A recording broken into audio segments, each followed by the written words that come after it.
Hello and welcome to The Rest is Football with Micah Richards, Alan Shearer and me, Gary Lineker. It's our question and answer episode. But before we get into those questions, and once again, thank you so much for sending them in. Lots of great questions again this week. But news has just broken because we're recording this on Monday afternoon.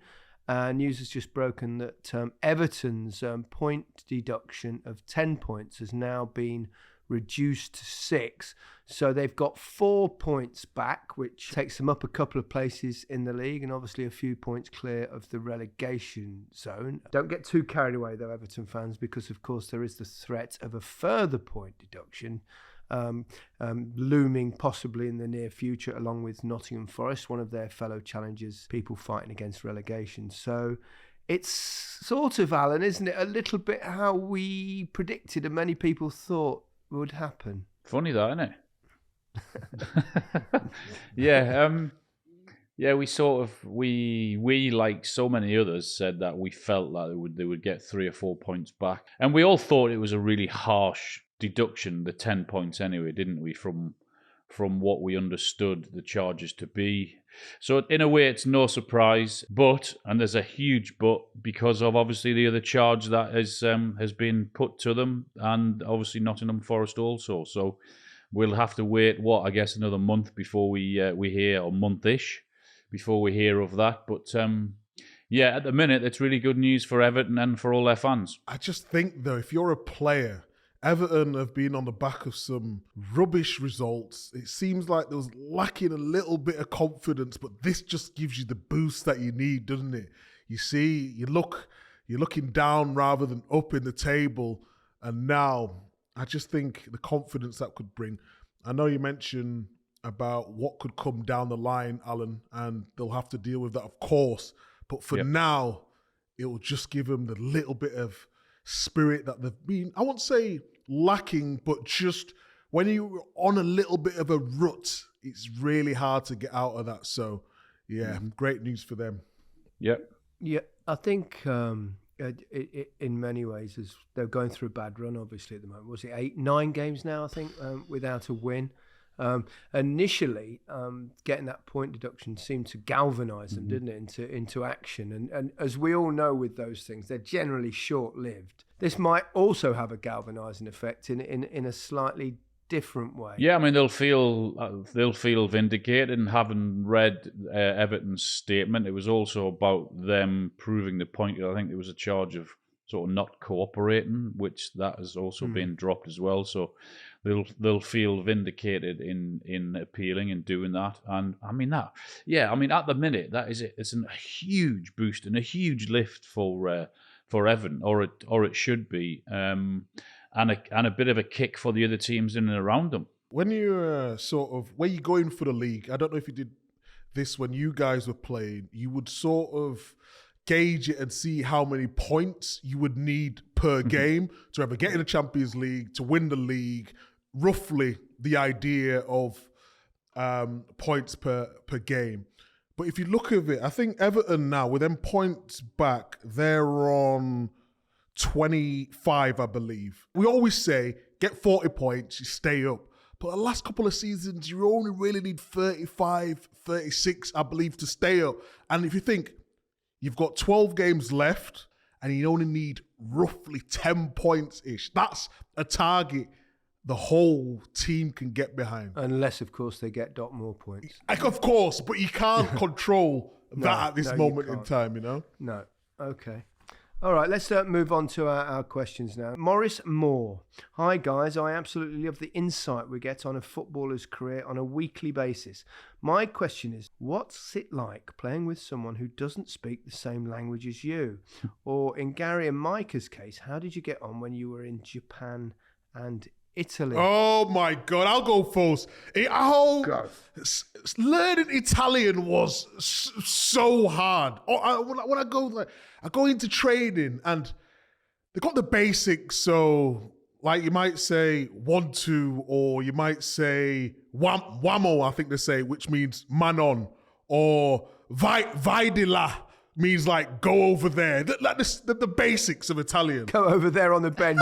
Get out. But then we was doing like a possession-based. So you guys would have done this a lot. So you might have one guy at the end of the pitch, another guy at the other end. You got people in the middle of the possession, but then there's all different variations where you might be a one-touch back, or you might have to take 2 touches, or you might have to switch with a person in the middle who's going to go to the end. All different sort of things. And the manager, Montella, was explaining something. I didn't have an absolute clue what was going on. The ball come to me, and I just played it back to, and everyone, no, fucking hell! Fagolo, Tentini Cazzo! You didn't learn the swear And I words. was just like, oh my God. And it was so embarrassing. I was like, someone help me out a little bit. And you know what the annoying thing was? Salah did the exact same thing on one of the things, and nobody said nothing.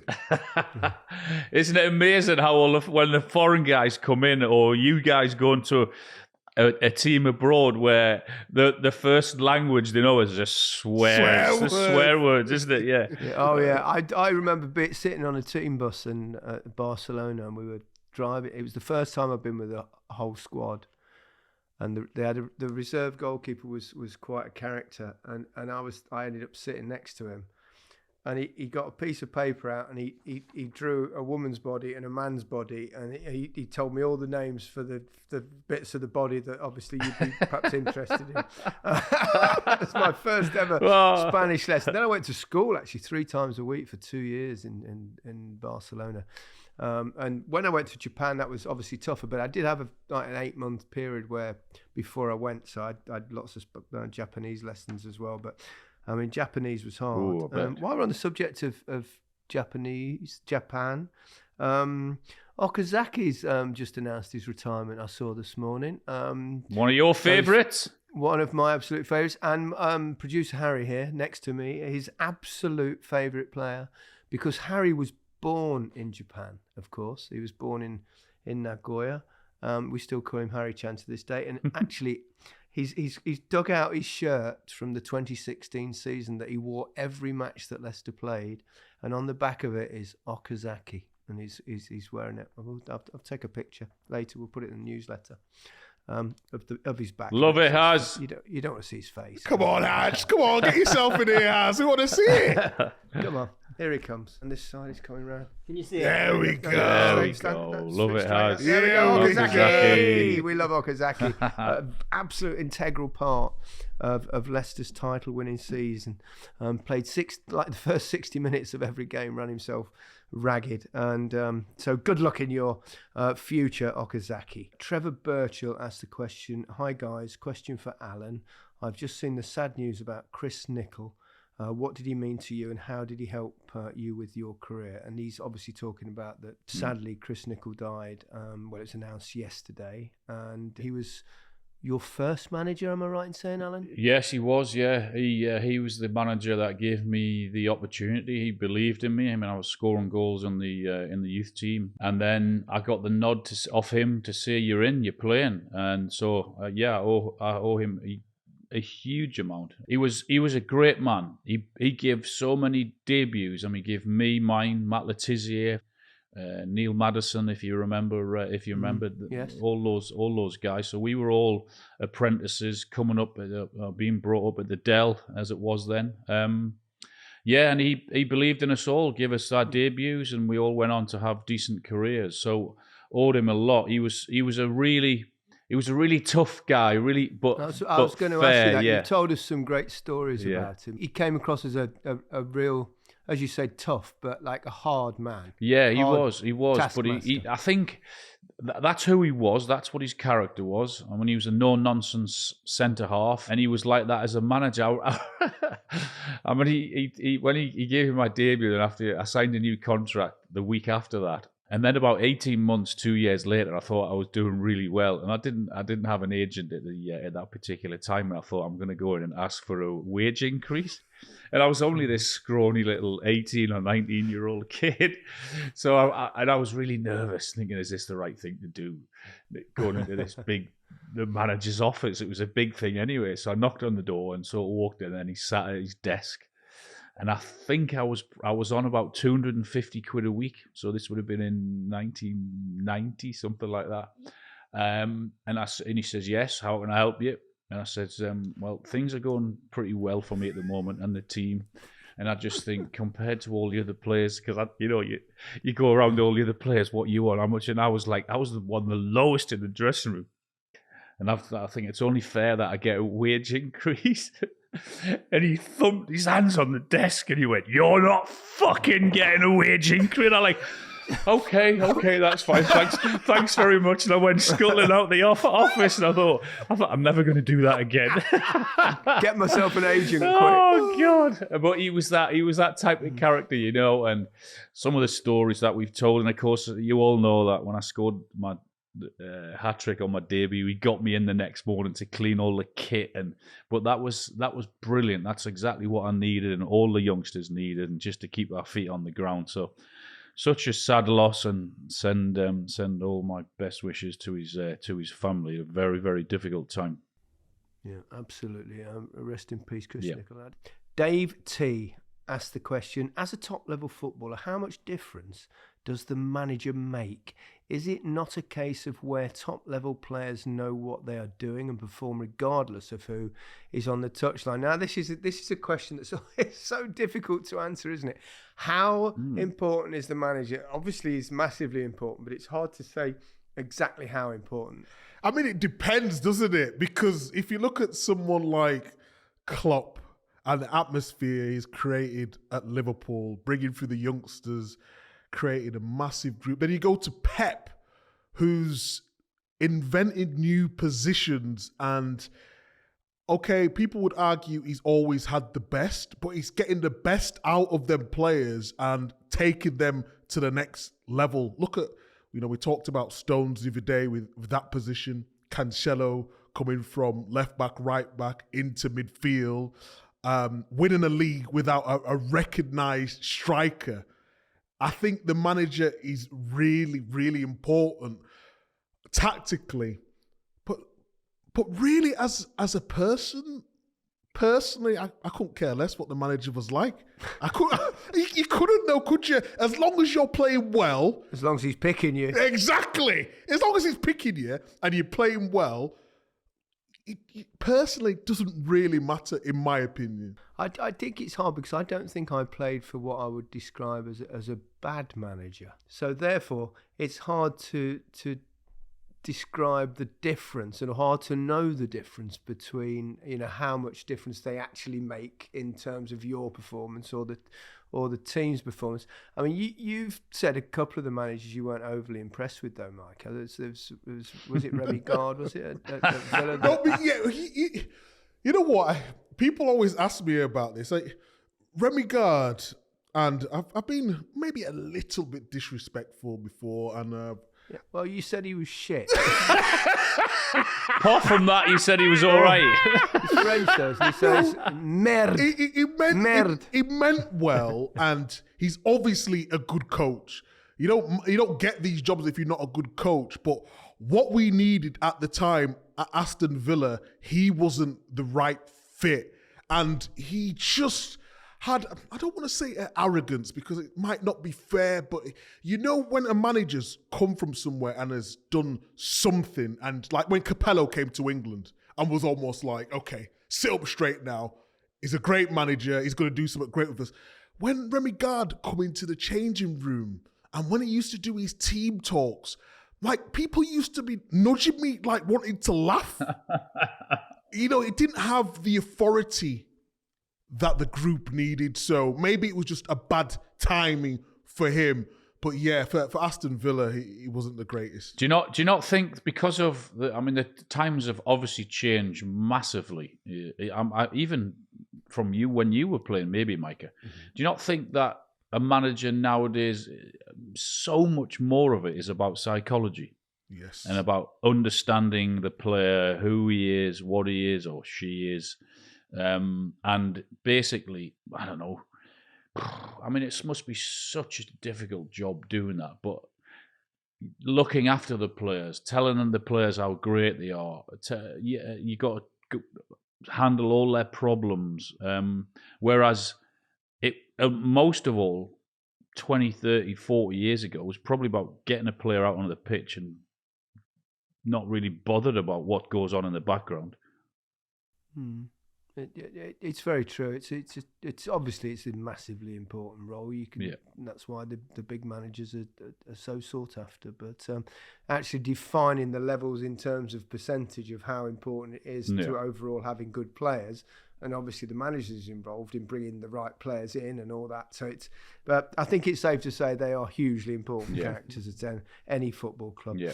Would you rather score a goal in the World Cup final and win, or manage Newcastle to winning the treble? Love the podcast. Keep it up. Thank you, Isaac. Ooh. Oh, come on. There's only one answer to that one, isn't there? Newcastle treble. Really? Yes. What, overscoring a winning Gary, goal in the World Cup final? I'm not fucking selfish like you. It's all about you. I want to give pleasure to my people here in Newcastle. We'll have the treble, thanks very much. What about giving pleasure to all the people of Newcastle and the people of the country, which would come with winning a World Cup? Yeah, but you were just thinking about scoring the winner yourself. You didn't give a shit about winning the World Cup. That's what I mean. I was on about the treble for Newcastle. That'll do me. I didn't give a shit about winning the World Cup. No, you know what I mean. It's the dream of every footballer. Treble for Newcastle. Wow, that's you quite go the for answer. Newcastle, really? Come on. Have you seen the last time we won a fucking trophy? Ow. Stop crawling to the Newcastle fans. You've already got your fucking statue. Very good. On that note, we'll take a little breather. Welcome back to the Rest is Football question and answer episode with Micah Richards, Alan Shearer and myself, Gary Lineker. Let's move straight on. So many great questions this week. Morris Adamson. Gentlemen, enjoying the podcast. Thank you very much. I never miss it. I referee grassroots football every week and love it. I just wondered who, in your opinion, were your top 3 referees, past or present. Keep up the good work, lads. You know, it's good to give a positive mention to referees, and I think especially grassroots football referees, because you know we all know that they can get a bit of stick from players and fans and parents and stuff on the sidelines. You do a great job. You're very important to the game of football. So well done, Morris. Let me go back in the day a little bit here. I think best referee around was, I think, from your neck of the woods. You remember George Courtney? Yes, Alan? I do remember George Courtney. He managed me one game when I was a kid. He used to give it a little bit of jip out. Yeah, he did. Then you've got Colina, yes. Colina, the international referee with the bald head. Alan's twin. Who I've gone off a little bit. Alan's twin. Very good. Yeah. I've gone off a little bit because he's one of those responsible for these wacky law changes they've made in the game in recent times. I had some great ones back in the day. I remember someone like Pat Partridge. I tell you, you remember Roger Kirkpatrick? Can you remember him? Oh, I can't remember that. He was like, let's say he was like slightly rotund, a little bit on the beefy side, but he was unbelievably demonstrative.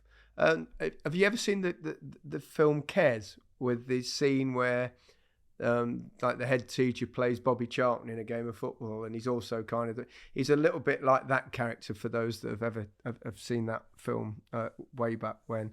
In fact, look up Roger Kirkpatrick. I'm sure there'll be some amazing videos of his refereeing out there if you're interested. Who do you think's the best referee now? Now? Michael Oliver? Michael Oliver in the UK probably. Yeah. The guy who refereed the I can't remember his exact name. The Polish former footballer that refereed the World Cup final has got a really good reputation. Although he did mess up, didn't he, with that PSG Newcastle game? I think he was the ref for that one, wasn't he, Alan? That was one of the worst decisions you're ever going to see, by the way, wasn't it? Yeah. So I'm not giving him a mention. No, okay. Another terrible referee was Uriah Rennie. Oh, gave you the red card. Leave him alone. Leave him alone. He's just trying to do his job.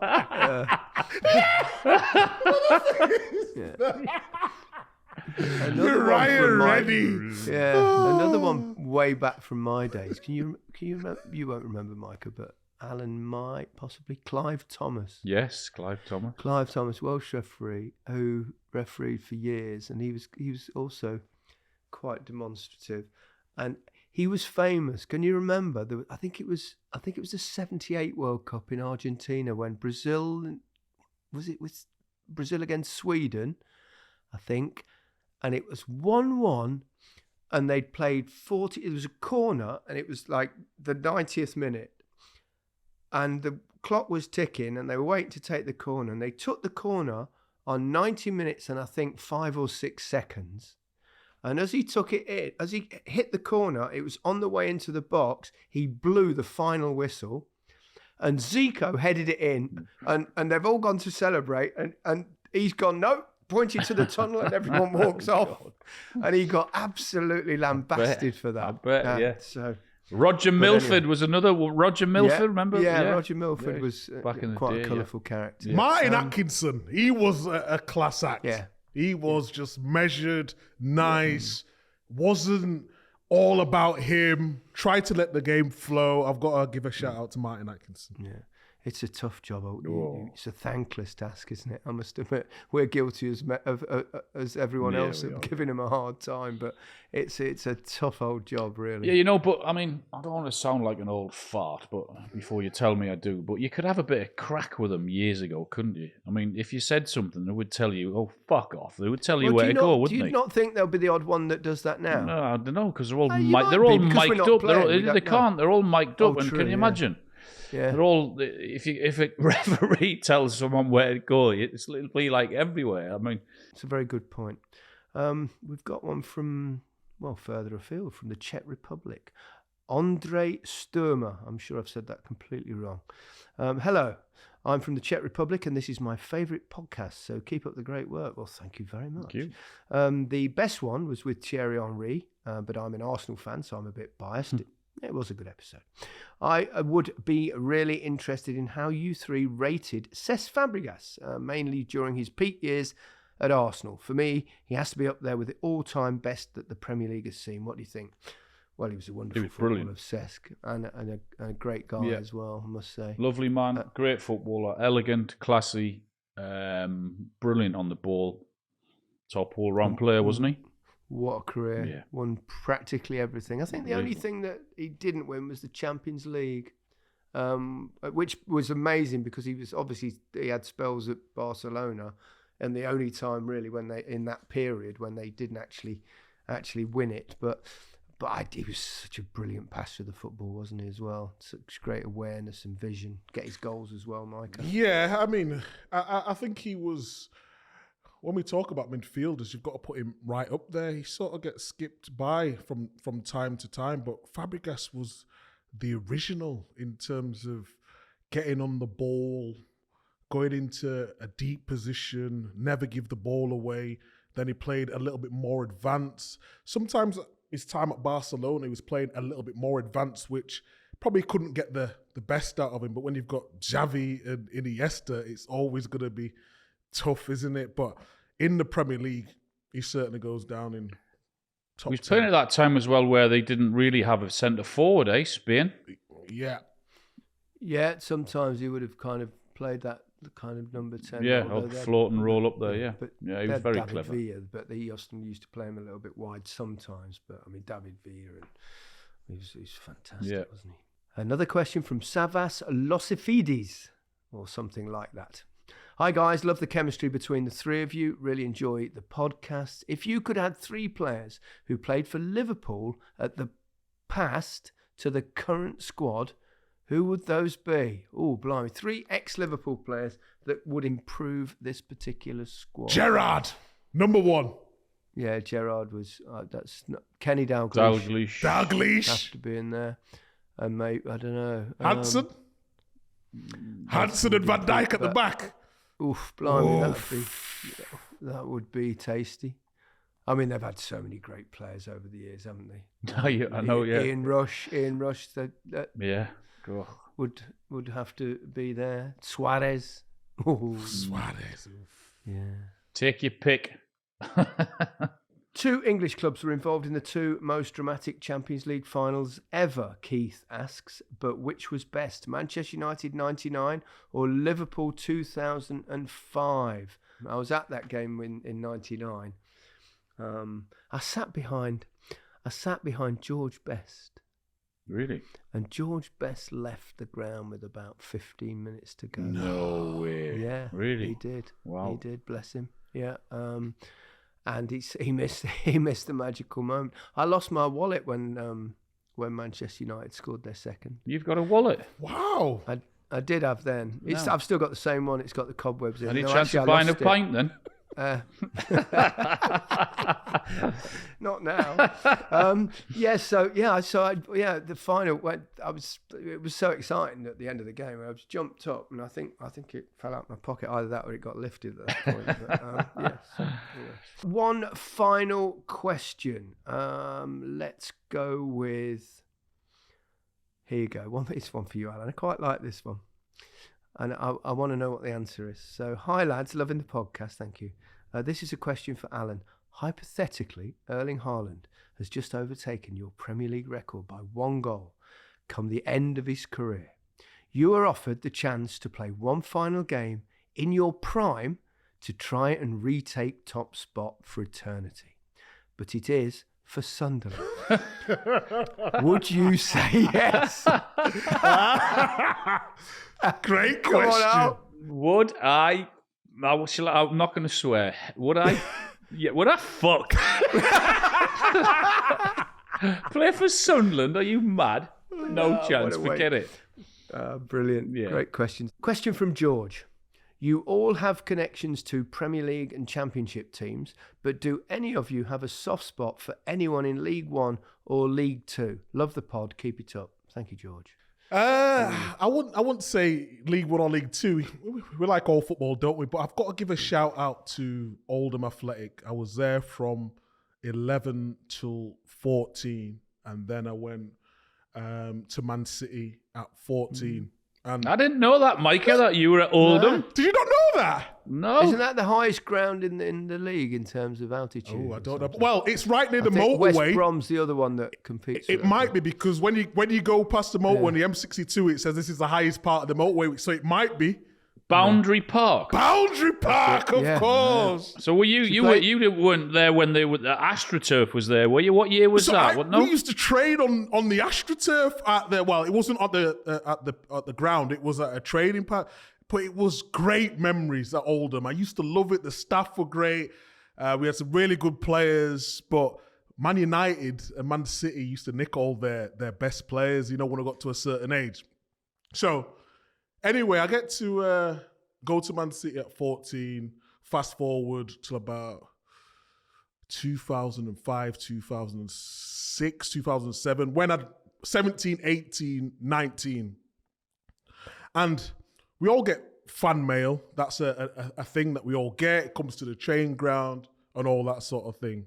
And it had on there Man City fan / Oldham fan. So it must like both clubs. That must be his lower league team, and Man City must be his bigger team. So I get this letter, the fan mail. I'm opening it up, and it starts wonderfully. Hi, Micah. So good to see you doing so well, coming through the ranks at Oldham, and now you're at City. But you do know that Oldham have a 20% sell-on clause in the contract. So I'm reading down, thinking, oh, it'll be great, whatever.